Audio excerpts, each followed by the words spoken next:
Sola con él solo. Hermana Claire Crockett, sierva del hogar de la madre.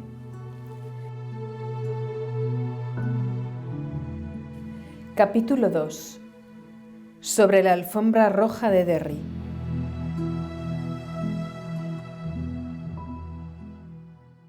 La pequeña Claire caminaba por la calle de la mano de su madre para ir a hacer un recado. De repente, su madre la agarró más fuerte y Claire miró alrededor intentando descubrir cuál era el peligro. Las aceras de la calle y las farolas de la derecha estaban pintadas de rojo, blanco y azul. En la zona donde ella vivía, sin embargo, eran siempre de color verde, blanco y naranja. A pesar de su corta edad, entendió perfectamente lo que el repentino cambio de color significaba. Era una calle protestante. Sus ojos curiosos escudriñaron ansiosos la calle para ver si conseguían divisar a algún protestante. Su madre la agarró inmediatamente por la coleta y tiró de ella hacia la izquierda, dándole una severa orden. «No mires ni siquiera estas calles protestantes, ¿me oyes?» Sería imposible comprender a la hermana Claire, sobre todo su infancia y adolescencia, sin acercarnos al contexto político e histórico que la rodeó.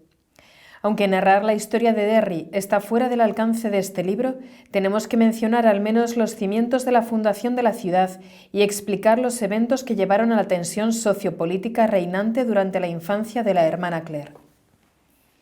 La historia de la ciudad de Derry se remonta al siglo VI después de Cristo, cuando San Columba, primer monje irlandés que dejó su país para ser misionero, fundó un monasterio en la colina de la isla Lough Foyle.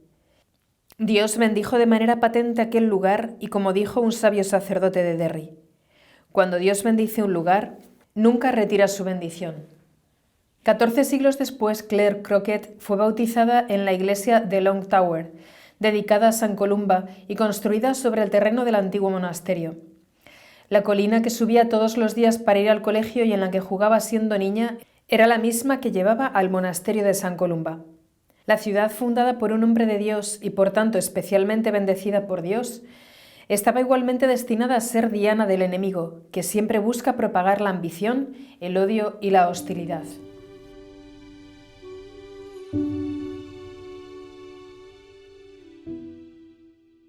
La ocupación inglesa de Irlanda empezó con la invasión anglo-normanda del siglo XII. Sin embargo, la población normanda se llegó a integrar bastante bien en la cultura irlandesa. Los vínculos con Inglaterra eran débiles y con el paso de los años Irlanda llegó a ser prácticamente independiente. Los señores de cada territorio se hicieron cada vez más autónomos. Durante el desarrollo de la Reforma Protestante a principios del siglo XVII, el rey Jaime I de Inglaterra envió un nutrido grupo de colonos ingleses y escoceses a fundar una ciudad amurallada en Derry, sobre la misma colina que San Columba había elegido para su monasterio. El propósito era reforzar el poder británico en Irlanda, especialmente en la que se percibía como zona más rebelde. Con la toma de control de Derry, Inglaterra esperaba reprimir cualquier posible sublevación irlandesa contra el nuevo imperio británico. Los ingleses dieron entonces a la ciudad el nombre de Londonderry. A los irlandeses católicos no se les permitía vivir dentro de la ciudad. Se les forzó a construirse casas en el terreno pantanoso de la ladera occidental de la colina, por donde antiguamente pasaba un río. Justo en esta región es donde se situará siglos más tarde la casa de Clare. Las demás tierras del condado fueron divididas por el rey entre anglicanos de su favor. Ya desde el principio la relación entre las dos poblaciones fue tensa. La sed de poder y la ambición de mantenerlo corrompen fácilmente el corazón del hombre. Aunque la población católica de Derry aumentó por las migraciones agrícolas, a los católicos se les negó cualquier tipo de representación política. La situación empeoró a comienzos del siglo XX, con la Guerra Irlandesa de Independencia. Los irlandeses tomaron las armas para luchar por la libertad respecto a Gran Bretaña. En 1920 el gobierno inglés aprobó una ley por la que Irlanda fue dividida en dos. Para absoluto disgusto de los irlandeses, Derry se incluyó en el norte, a pesar de estar situada en la orilla occidental del río Foyle, que supuestamente hacía de línea divisoria. Cuando la separación política se hizo realidad en 1921 y el sur se independizó de Gran Bretaña, la mayoría de los irlandeses de Derry se sintieron desolados al quedar aislados de sus paisanos y de su religión. A estas alturas, la comunidad estaba dividida entre los nacionalistas, que querían pertenecer a la nueva República Irlandesa y que eran en su mayoría católicos, y los unionistas, que querían pertenecer al Reino Unido y eran protestantes. Entre los nacionalistas había republicanos que estaban dispuestos, y de hecho lo hicieron, a tomar las armas para lograr la unidad de Irlanda, y homólogo fue el caso de los lealistas entre los unionistas. Bajo el liderazgo de los unionistas, la vida de Derry llegó a ser muy difícil para la población católica de las siguientes décadas. Había una clara discriminación en el empleo. Los puestos de gobierno no estaban disponibles para los católicos y se animó a las empresas a no contratarlos. Mientras la tasa media de desempleo en el norte era del 8% en ese momento, en Derry se alcanzó el 20%. Había algunos puestos de trabajo para mujeres en fábricas de camisas, pero el desempleo masculino se elevó al 30%. Existía simultáneamente un problema inmobiliario y los católicos vivían hacinados. Un doctor recuerda haber visitado en los años 60 una casa de 2 habitaciones donde habitaban 26 personas. El gobierno unionista no tenía ningún interés en resolver los problemas de vivienda de la zona católica. De hecho, esto solo reforzaba su hegemonía política, pues solo los dueños de las casas podían votar en las elecciones y había un límite de un solo voto por casa. Si varias familias católicas vivían en la misma casa, solo una persona podía votar. De esta manera, los unionistas mantuvieron su dominio sobre la ciudad, a pesar de que la mayoría de la población, el 67%, era nacionalista. Cuando los jóvenes se casaban y querían fundar su propia familia, tenían que continuar en casa de sus padres, ya que se les negaba la posibilidad de buscar vivienda propia. En muchos casos, la pobreza misma fue un factor decisivo. Aquellos que tenían ingresos bajos no podían pedir préstamos o hipotecas. Inspirados por el movimiento de derechos civiles de Estados Unidos y de otros lugares, en 1960 los nacionalistas de Irlanda del Norte decidieron exigir pacíficamente sus propios derechos. En la primera gran marcha por los derechos civiles de octubre de 1968, la multitud de nacionalistas fue atacada inesperadamente por la policía, que bloqueó todas las salidas de las calles de la zona. Se siguieron inmediatamente disturbios en los días sucesivos. Comenzó así el periodo conocido como los disturbios. Margaret y Gerard Crockett vivieron todos estos eventos durante su infancia y adolescencia. En estas primeras etapas de la contienda, los nacionalistas fabricaron bombas de petróleo e incluso recurrieron a lanzar piedras, mientras que la policía local y los británicos les respondían con proyectiles de plástico y gases lacrimógenos. Un policía lanzó los primeros disparos del conflicto de Brandywell, en el lugar que una década más tarde sería el barrio de Clare. A medida que iban cayendo víctimas, se abrieron heridas sociales que serían después muy difíciles de curar. El abismo que se originó entre la población católica y el gobierno británico se hizo progresivamente más profundo, con enfrentamientos cada vez más frecuentes. El gobierno introdujo en agosto de 1971 la reclusión, el encarcelamiento sin juicio. Esto enfureció aún más a la población, ya que fueron arrestados cientos de hombres en Irlanda del Norte sin ninguna explicación. Con frecuencia las familias no sabían si sus hijos habían sido asesinados en los disturbios o les habían arrestado. El miedo y la angustia dominaron esos días de silencio por parte del gobierno. Las protestas y enfrentamientos violentos entre los jóvenes y la Armada británica se convirtieron en algo cotidiano. Las zonas de Bothside, Brandywell y Cregan, que formaban el Distrito Sur, llegaron a ser una zona de riesgo para la policía y el ejército. Se formaron barricadas para mantenerlos fuera del territorio. El 30 de enero de 1972 se organizó una marcha contra la reclusión, que luego fue conocida como Domingo Sangriento. Hacia el final de la marcha, los vehículos del ejército británico se dirigieron hacia los participantes por detrás y mientras la gente intentaba escapar, los soldados dispararon. 13 hombres y jóvenes desarmados murieron a tiros en las calles. Otros fueron heridos. Una de las víctimas murió por un segundo tiro mientras yacía herida. El odio y la ira se apoderaron de Derry. El padre Edward Daly, que luego fue obispo de Derry de 1973 a 1993, estuvo presente durante la marcha y trató de poner a una de las víctimas a salvo. Él sostiene que Derry ya no fue la misma después de ese día. Después de un tiempo de reflexión, el obispo Edward llegó a la conclusión de que la violencia estuvo totalmente injustificada por ambas partes del conflicto y que nunca lograría los objetivos previstos.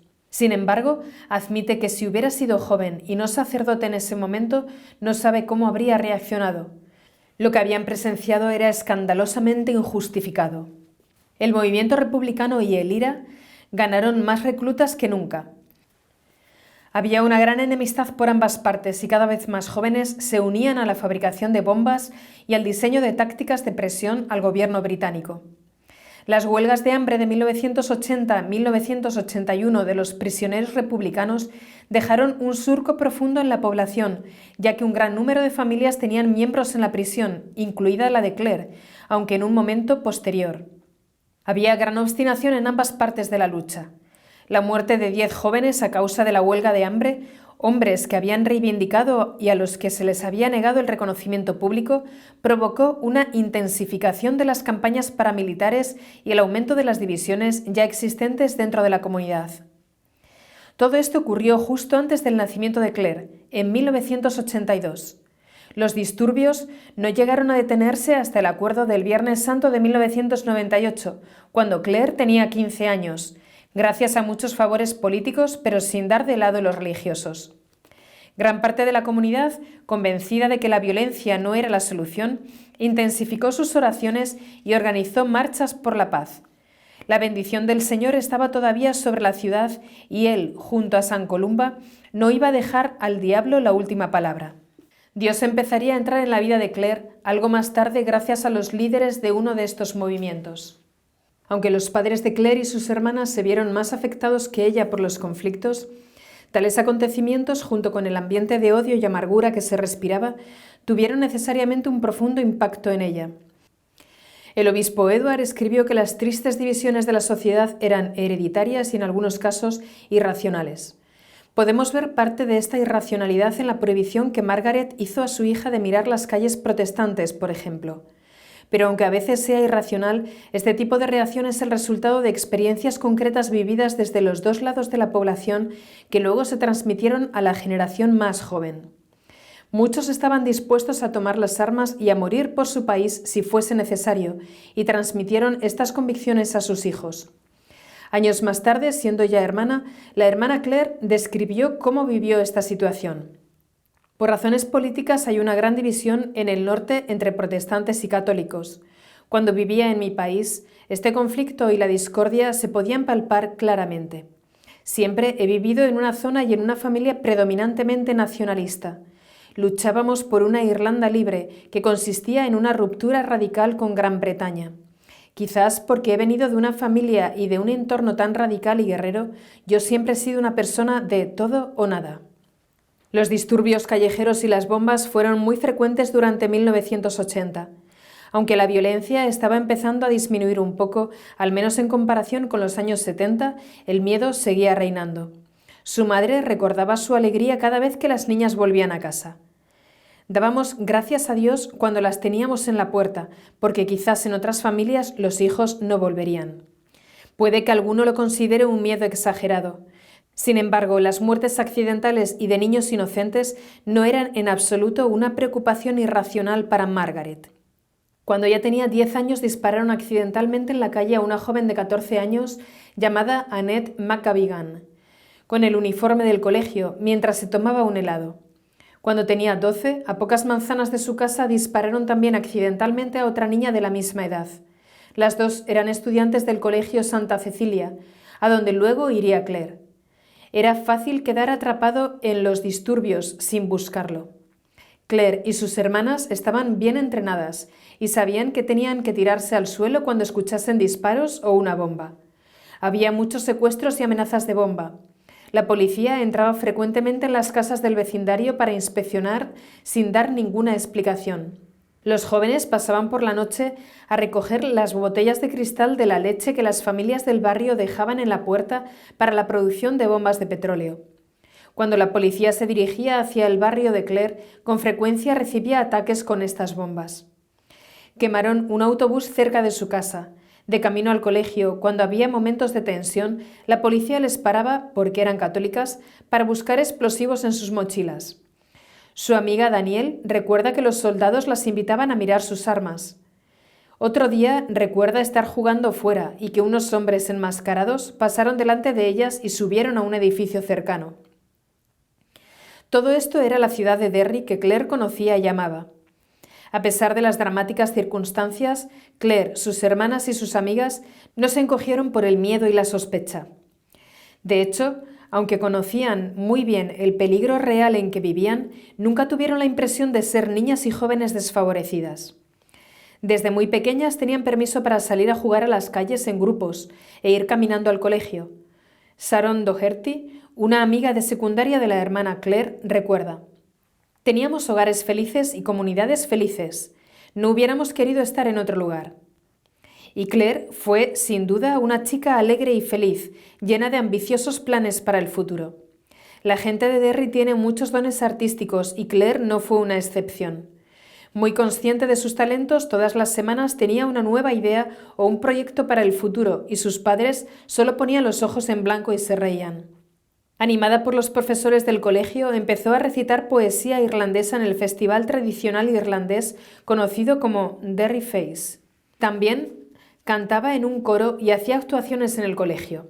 Le encantaba escribir. En un cierto periodo su sueño era llegar a ser escritora famosa. Tuvo una época en que dedicó largas horas a escribir una novela situada en el contexto del hambre de Irlanda. Cualquier plan de futuro que se propusiera, ser escritora, cantante o actriz, siempre tenía una motivación invariable: la fama. Ella iba a ser famosa. Pronto en secundaria, Claire decidió formar una banda con 3 de sus amigas más cercanas: Sharon, Danielle y Michelle. Hablábamos del día en que se vendieran estuches con nuestras fotos y calcetines con el nombre de nuestra banda. Sharon confiesa que no tiene extraordinarios talentos musicales, pero que Claire de alguna manera se las arregló para convencerla. «Tú puedes, Sharon, tienes una voz increíble». Danielle fue también relativamente fácil de convencer. Michelle, que cantaba fatal, fue nombrada por Claire manager de la banda y se encargaba de preparar el té y los aperitivos mientras las otras 3 practicaban. El nombre de la banda era Los Ángeles Eléctricos y su primera canción escrita por la misma Claire fue Danos una oportunidad. La actuación de inauguración fue en la fiesta del 40 cumpleaños de un tío Crockett. Después, las niñas estaban eufóricas y orgullosas de su éxito, pero nunca más les volvieron a pedir que cantaran. Parece que no eran tan buenas como Claire creía al principio. Con el paso del tiempo, Claire empezó a tener más claro que quería ser actriz, y por supuesto, no una actriz cualquiera, sino una actriz famosa.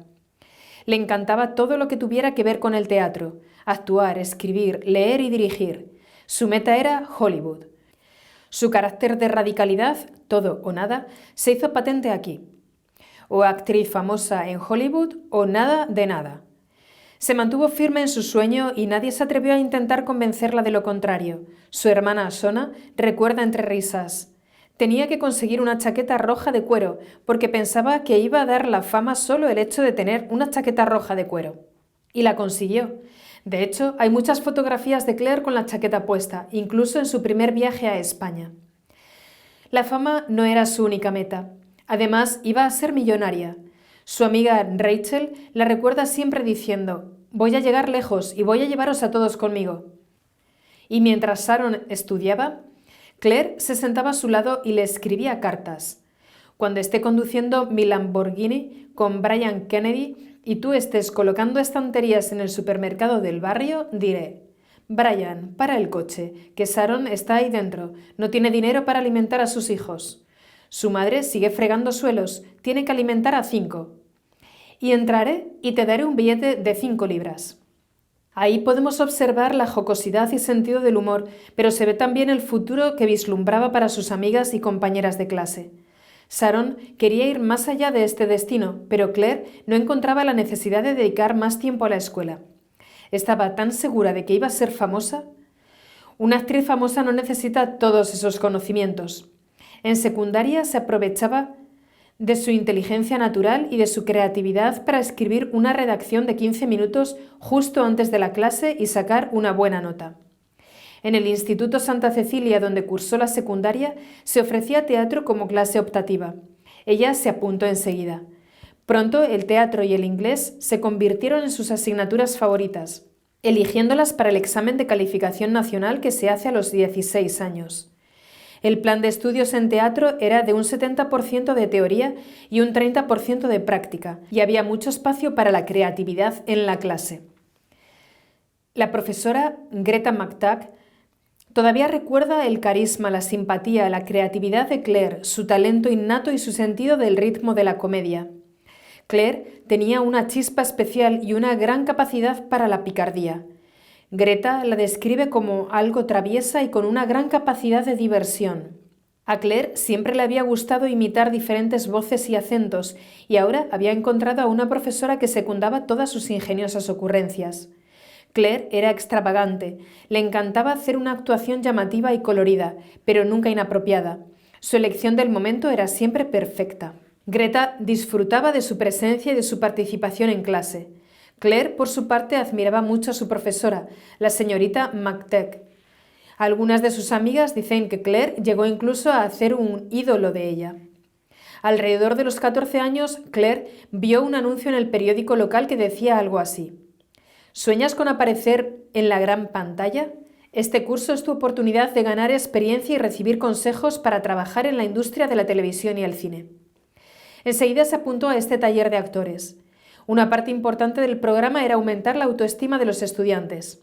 Tenían que caminar alrededor de la habitación con la cabeza alta. Era muy importante no bajar la cabeza en ningún momento y repetir: soy la mejor. A los estudiantes se les decía: tú eres el mejor, no hay nadie como tú, nadie actúa mejor que tú. Claire recordará después: yo me lo creía, por supuesto.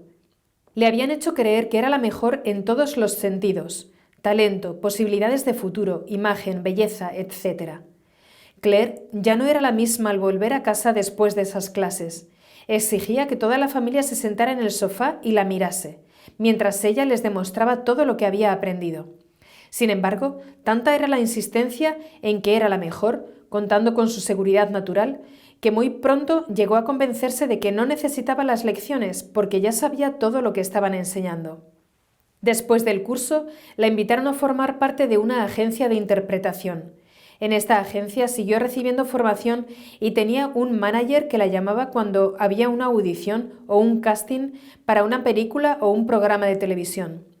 También estaba pendiente de una revista en la que se anunciaban nuevas oportunidades y otras audiciones. Daniel recuerda haber ido a algunos castings con la hermana Claire en los que pasaban horas esperando a que las llamasen. Claire disfrutaba cada minuto. Se ponía a hablar con quien estuviese allí sin ocultar que estaba convencida de su inminente éxito. En un casting se presentaron 800 jóvenes y Claire lo ganó. Todos los que la veían en acción estaban de acuerdo en que Claire llegaría muy lejos. Había 2 actuaciones que realizó en los castings y que a menudo interpretaba a quien se lo pedía. La primera consistía en imitar a una mujer loca que estaba aislada en una celda. Podía cambiar sus gestos y la expresión de su cara en un instante, yendo de una mirada vacía a una risa histérica e incontrolable. En la segunda actuación, imitaba a la mujer de un alcohólico cuando éste llegaba a casa por la noche, borracho como de costumbre, después de haber gastado los ahorros de la familia. Discutía con él, le gritaba e incluso recibía una bofetada. Su éxito inmediato confirmó su talento. Obtuvo su primer trabajo en el Canal 4 de Inglaterra a la edad de 15 años. Y en los años siguientes fue presentadora de varios programas. Megan recuerda que una televisión les envió a casa las tomas falsas de un programa sobre los derechos de los animales. Estaba grabando y había elefantes detrás de ella.